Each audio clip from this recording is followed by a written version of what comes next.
Welcome to this special edition of the Bluffton News. I'm Annalisa Itkor, and I'm delighted to welcome Robin Townsend. Now, Robin, with summer wrapping up here, we've got the high season coming to a close, and we have a very unique opportunity to take a look at how business is going to impact the Bluffton area in the coming months. And obviously, you are from the DeFusky Tourism Division, so tell us a little bit first, what is the Bluffton-DeFusky connection?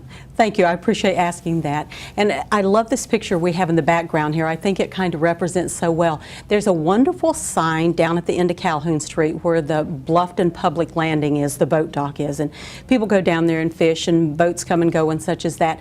But this wonderful sign that's there is a map of Old Town Bluffton, and it has a history on it that tells a little bit of the connection of the Bluffton-DeFusky connection.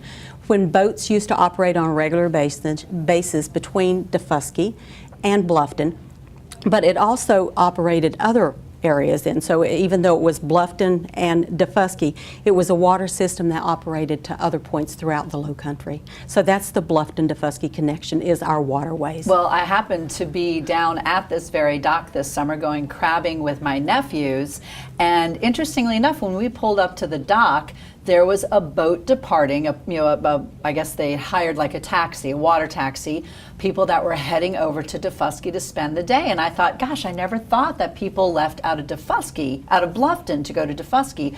How does DeFusky impact the economy in our area? Well, it's just that, as you said, the waterways are our connections throughout the low country, specifically into Bluffton.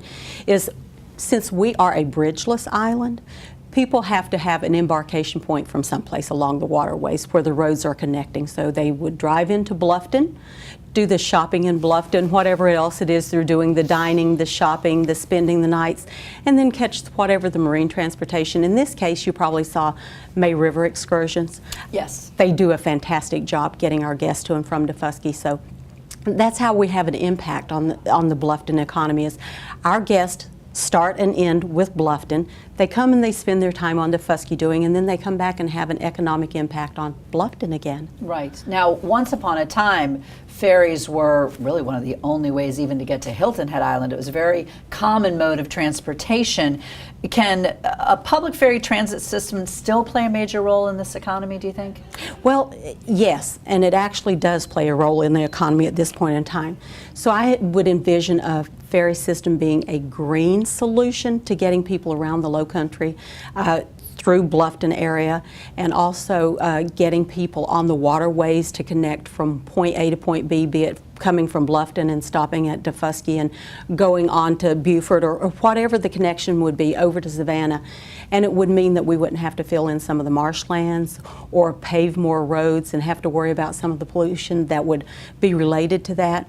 And two, it can move a larger number of people that we can help with commuters, but it could have a definite economic impact on the low country, on Bluffton, on DeFusky, and even throughout the state of South Carolina, which is important too. That's great. All right. Well, give us a little bit of an idea of what some of the attraction is for people who are coming from Bluffton. What is going to draw them to DeFusky? Oh my goodness. When I talk about DeFusky, there are so many things. I think of DeFusky as having a little bit of everything to attract people. We're one of those truly rare gems throughout the low country, but there's so many things. We are historically significant. The entire island is on the National Historic Registry, and that's a little bit unique, but you can come to DeFusky for golfing, hiking, biking, bird watching, kayaking, horseback riding. There are just so many things that you come for DeFusky. So these are things that I think too would attract visitors from Bluffton when they've come. They'll want to stay in Bluffton because you have the farmers market that's unique, and the walking through the old town and many of these things. And then when they want a break, they come visit DeFusky, but then they're going to come back to Bluffton again. Well, and you talk about the historical connection, DeFusky and Old Town Bluffton. There's a real tie there. So someone who's going to be attracted to one location is certainly going to be attracted to the other, so it provides a very unique experience. I think of it as there being a good synergy between these things. It's complementary, a hand in glove, like a marriage. Yes. You complement each other, and Wonderful. Bluffton complements DeFusky, and DeFusky complements Bluffton. Absolutely. Well, we are going to be back we're going to talk a little bit more about the public ferry system Okay. and what's been going on with that when we return with this special edition of the Bluffton News.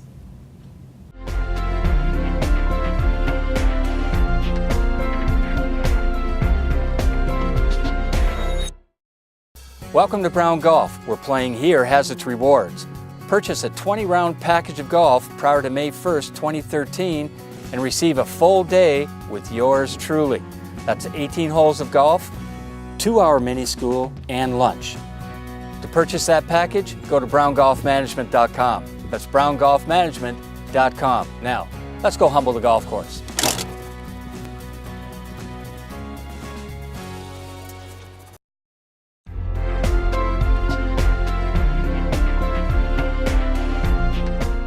Welcome back to the Bluffton News. We're continuing our conversation with Robin Townsend, who is the chair of DeFusky Tourism. Now, we've been talking a little bit about the ferry system and commuting back and forth from Bluffton to DeFusky. Is there still a public ferry system in play today? Well, actually, there is a public ferry system in place here within Beaufort County today, and we call it a public ferry system because it travels, at this point in time, it's traveling between Hilton Head and DeFusky. But it's within the Beaufort County ordinances to provide such a ferry system, and it addresses providing service to students, DeFusky Island residents, but it also addresses ridership for the general public. So that makes this a public ferry system. And it's to care for the health, general welfare, and being of citizens who are riding the ferry. So this ferry system does exist here within Beaufort County. Okay.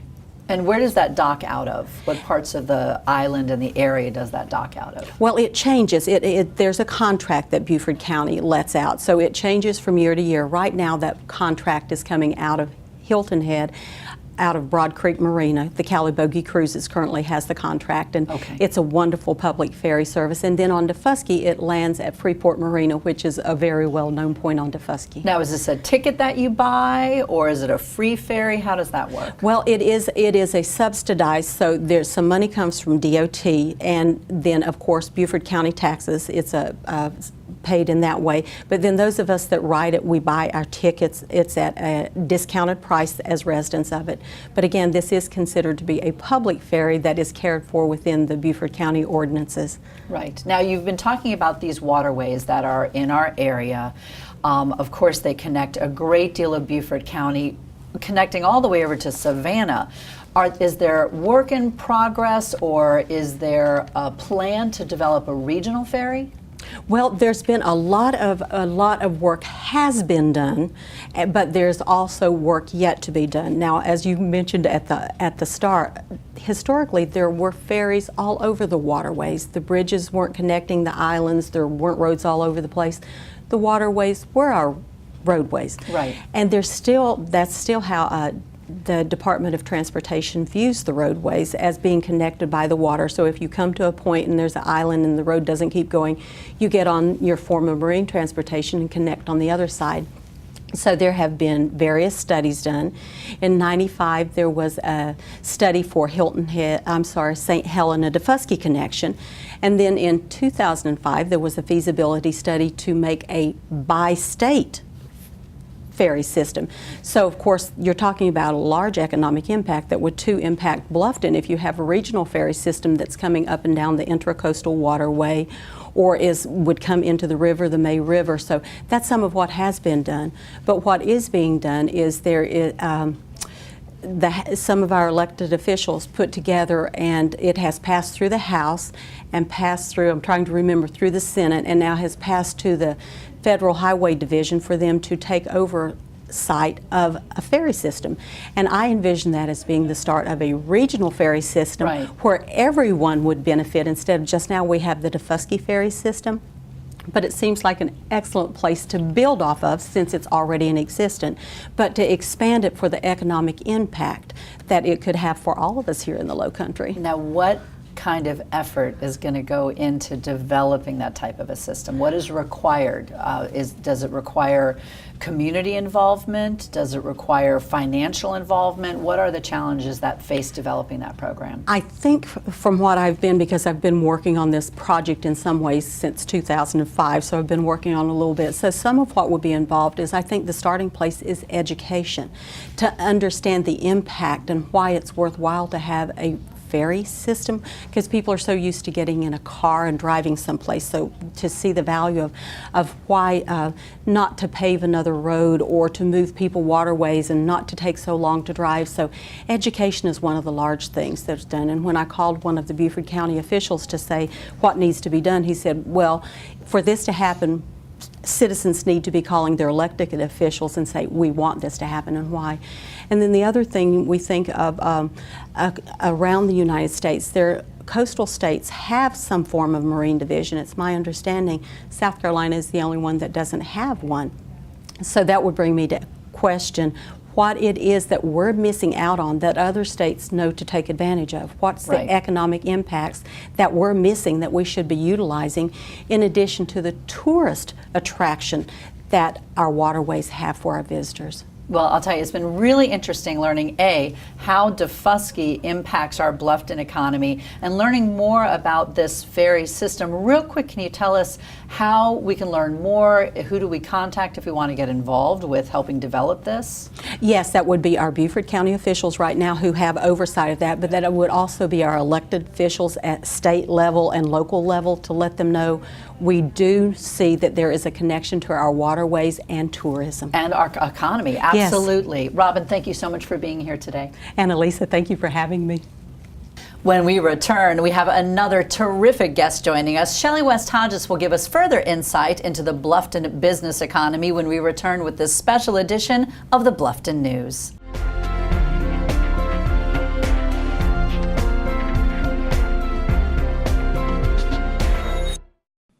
Have you noticed all of the people, activity, construction, and new business on Buckwalter Parkway?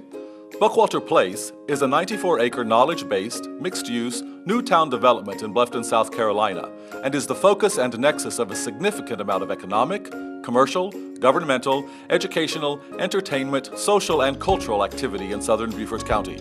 If you haven't already, visit Buckwalter Place and experience it for yourself. Buckwalter Place. Live well. Connected.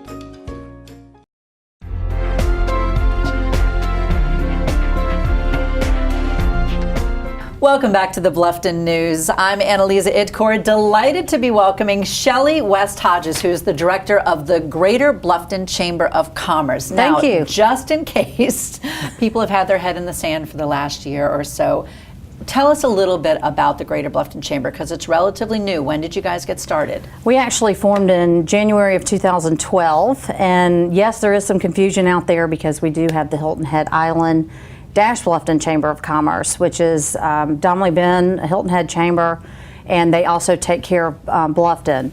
We formed to take care of the greater area. We feel that we take care of bridge to bridge. We started out to be a community chamber.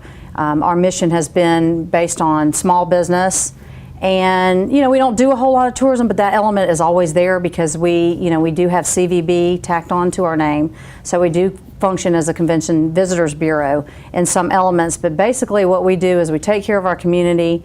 We're representing our small business owners. We have a lot of entrepreneurial type folks in Bluffton. A lot of them work out of their home. They need exposure. We want to create that for them.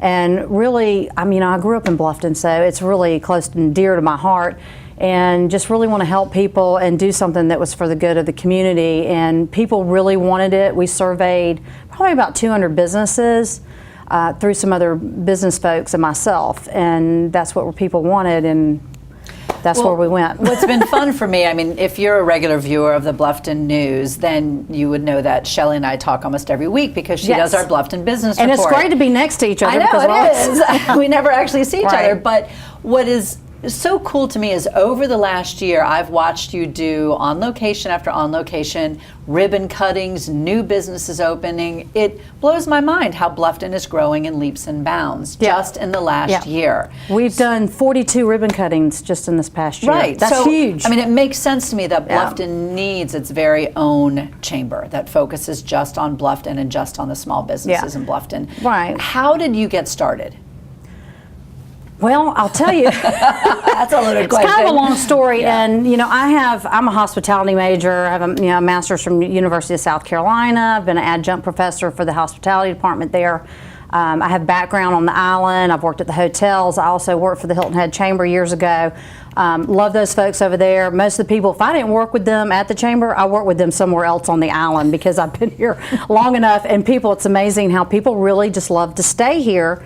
And we all kind of move around. So I haven't, been around in a while. Start checking on people and hitting businesses I haven't seen in a while. I'm like, hey, you used to be over here. Right. So, that's a great thing. And I'm kind of losing my track on what the question was. Oh, the question was, how did you get started? Yeah. So anyway, I started my own business, which was Bluffton Business Club, and that was really a lot of the same criteria as a chamber. My vision for that was to, it was right at the time when the economy turned and people were closing their offices, especially very small business owners were closing their office, going back to their home office and letting go their help.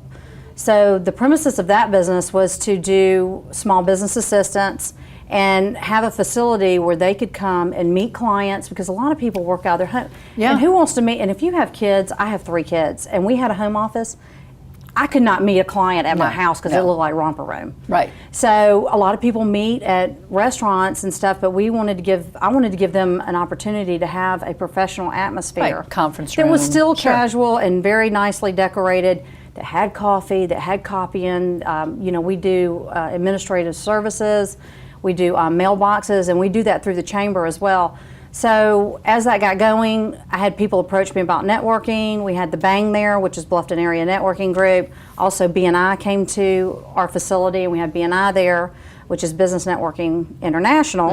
And there are 4 of those, I stand corrected, 5 of those groups in the area. They started using my facility for that stuff, and people just started saying, hey, this ought to just be a chamber. So that's when we decided to start surveying businesses and contacting some local officials to see where they stood, and thought everyone said yeah. Well, So I'll tell that's you, it's kinda got how to it be a went. great feeling when people are asking you to move into a different position. I'm not going to say that guarantees your success, but Right. it certainly paves a road towards success. Real quick, have you been well accepted? Oh yeah, definitely, definitely. It seems to me. Yeah, I think we've had an overwhelming response. We have 350 businesses with us now, and just really focused on the community and really trying to connect people and build relationships. We're also, now that we've grown to a certain degree, now we can start working on really doing some advocacy for our businesses and our community. So it's been great. Looking forward to another successful year. We're going into our 2nd year now.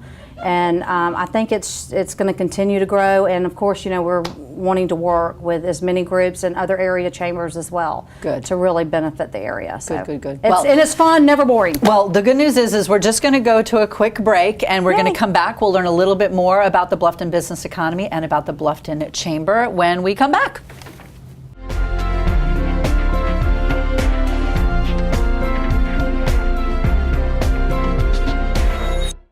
How's the air temp at your house? Hotter?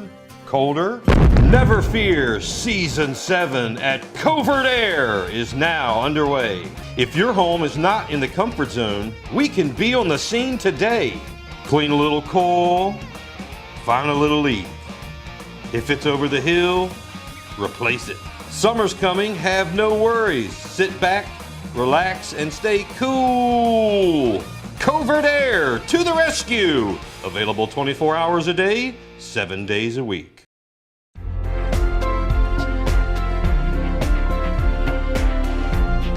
Thank you for joining us again on the Bluffton News. Just a reminder that we are here with Shelley West Hodges, who is the director of the Greater Bluffton Chamber of Commerce. I always think Correct. that's such a mouthful to say. Now, we've been talking about sort of the history of the Bluffton Chamber. Let's get into some more details now. To start with, I'm always confused by this. Does the town or the county run the chamber, oversee the chamber? No, and I think that's where a lot of people are confused, especially with us opening another chamber in the region. I think that most people think that there's a non-compete. There's not. I mean, and this is what I tell people just so they understand a little bit better, is that a chamber is really kind of a business fraternity. And it is a nonprofit organization. It's a membership-run based organization. Right. And it is not mandated or policed by government at all. Now, the difference in a chamber can be profit or nonprofit, and where you come into your obligation is if you're a nonprofit, that you have a duty to really represent the whole area as far as commerce and economic development.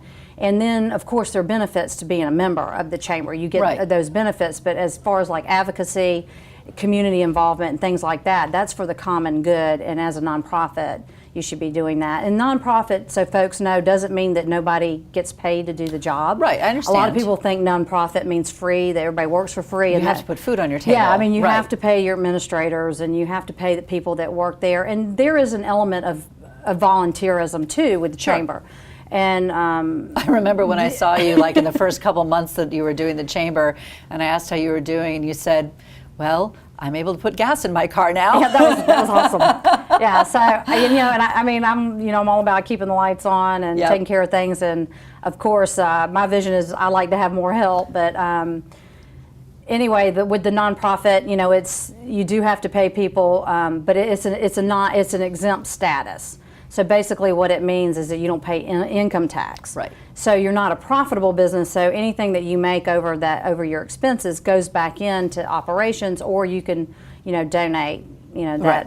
That money. makes sense to me. So, Now, speaking yeah. of taxes, A-tax is something that's talked about a lot around here because we are a tourism-driven Right. community. Do you benefit from A-tax? Do you apply for A-tax? Yeah. And maybe you need to explain to our viewers what A-tax is. I think people, we talk about that all the time in the paper, and those of us who are really involved know what it is, but Sure. I think a lot of people that are out there probably are like, they're talking about that again, and just, A-tax is an accommodation tax. It is applied to tourism-related businesses, and basically, in it, hotels, restaurants, and it could apply, the funding is for putting heads in beds and bringing people into the area to promote the area. People that qualify or that apply for those A-tax dollars to get funding have to be a nonprofit organization. Right. They also have to show that they are bringing in people and contributing to those heads in beds. Gotcha. So now we have just recently started applying for A-tax. We have with the town of Bluffton, and recently have approached Beaufort County.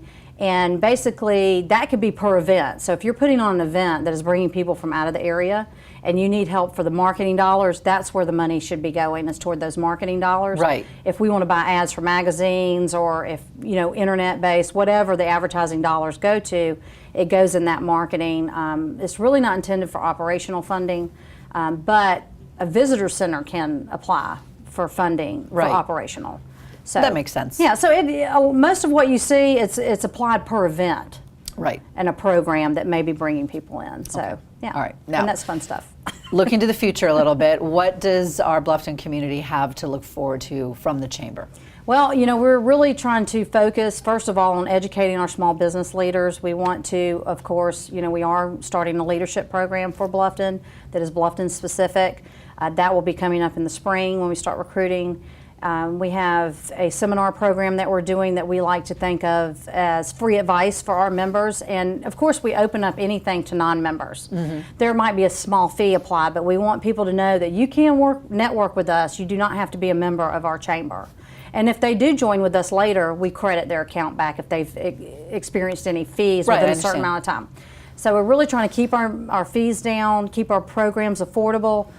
People can't afford to have a consultant come into their business, so we've developed a mentoring program, a buddy system to place people together with people who have some expertise. I'll tell you, people just need to get in touch with you guys, find out what you have to offer, because Yeah. it is so much, and I wish we had more than time that we have, Hey, but we and don't. we do fun stuff too. It's not all business, but we do fun stuff too. All right, well, you will hear more from Shelley West Hodges in future Bluffton News, but in the meantime, thank you for joining us for the news program that is all Bluffton all the time. I'm Annalisa Itkor, and we'll see you next time.